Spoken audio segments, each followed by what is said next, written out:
जय श्री राम दोस्तों। आप सभी का स्वागत है हमारे इस YouTube चैनल में।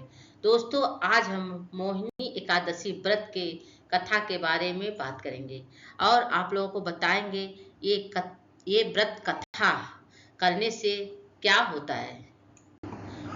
युधिष्ठिर की प्रार्थना पर कृष्ण वैशाख शुक्ल पक्ष की मोहिनी एकादशी का महत्व बताते हैं। वशिष्ठ जी ने श्री राम को बताया कि यह व्रत सभी पापों को हरने वाला है।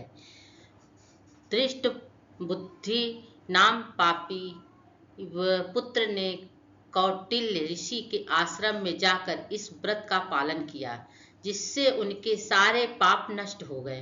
वह विष्णु लोक में गया।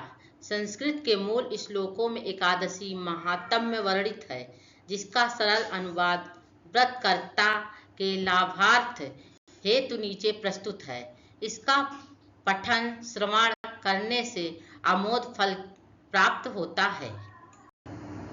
युधिष्ठिर ने श्री कृष्ण से पूछा, हे जनार्दन, वैशाख शुक्ल पक्ष की एकादशी का क्या नाम है? उसकी विधि क्या है? सो मुझसे कहिए। इस पर भगवान श्री कृष्ण ने बताया, हे धर्मनंदन, पहले श्री रामचंद्र जी के पूछने पर जिस कथा को वशिष्ठ जी ने कहा, उस कथा को मैं कहता हूँ। श्री रामचंद्र जी बोले, सब पापों और दुखों को दूर करने वाले व्रतों में श्रेष्ठ व्रत को मैं सुनना चाहता हूँ। वशिष्ठ जी बोले, हे राम, तुमने अच्छा प्रश्न किया है। तुम्हारी बुद्धि श्रद्धा युक्त है। तुम्हारे नाम लेने से ही मनुष्य पवित्र हो जाता है। तो भी संसार के हित के लिए पवित्र करने वाले व्रतों में उत्तम व पवित्र व्रत को मैं तुमसे कहूँगा। हे राम, वैशाख शुक्ल पक्ष में जो एकादशी आती है, उसका नाम मोहिनी है। यह सब पापों को हरने वाली है। मैं सत्य कहता हूँ कि इसके करने से प्राणी मोह जाल व पातकों के समूह से छूट जाता है। हे राम, यह पापों को दूर करने वाली, दुखों को नष्ट करने वाली है। हे राम, इस पुण्य को देने वाली शुभ कथा को एकाग्रचित से सुनो, जिसके श्रवण मात्र से सब बड़े पाप नष्ट हो जाते हैं। धुतियान नामक राजा राज्य करता था। वह धैर्यवान सत्यवादी राजा चंद्रवंश में पैदा हुआ था।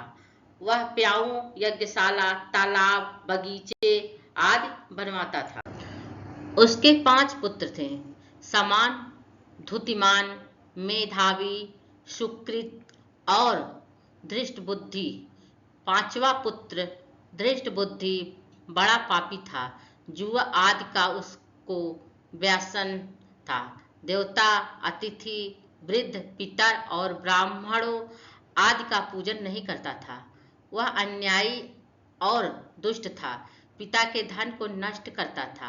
अभक्ष्य वस्तुओं को खाता था। उसके पिता ने उसे घर से निकाल दिया और बंधुओं ने भी उसको त्याग दिया।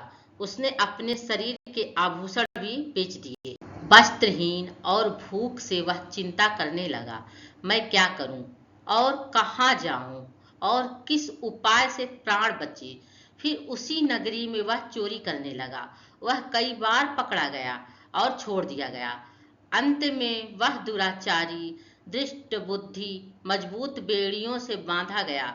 वह राजा के डर से गहन वन में चला गया। वहां भूख प्यास से पीड़ित होकर इधर उधर घूमने लगा। फिर सिंह की तरह मृग, शूकर और चीते को मारने लगा। वह निर्दयी दृष्ट बुद्धि पूर्व जन्म के पापों से पाप रूपी कीचड़ में फंस गया।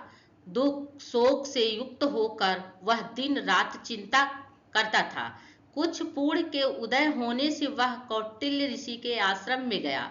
वैशाख महीने में गंगा स्नान किए हुए तपस्वी कौटिल्य मुनि के पास शोक से पीड़ित दृष्ट बुद्धि गया। कौटिल्य ऋषि के सामने हाथ जोड़कर बोला, हे ब्राह्मण, ऐसा प्रायश्चित बताओ जिसके बिना यत्न किए जन्म भर के पाप का नाश हो जाए। कौटिल्य ऋषि बोले, जिसको करने से तेरे सभी पाप नष्ट हो जाए, उस उपाय को तू सावधान होकर एकाग्रचित्त से सुन।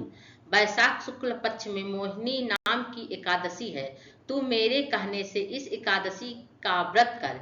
यह मनुष्य के सुमेरु के समान पापों को नष्ट कर देता है। इस मोहिनी का उपवास करने से अनेक जन्मों के पाप दूर हो जाते हैं। मुनि के इन वचनों को सुनकर धृष्ट बुद्धि अपने मन में प्रसन्न हुआ।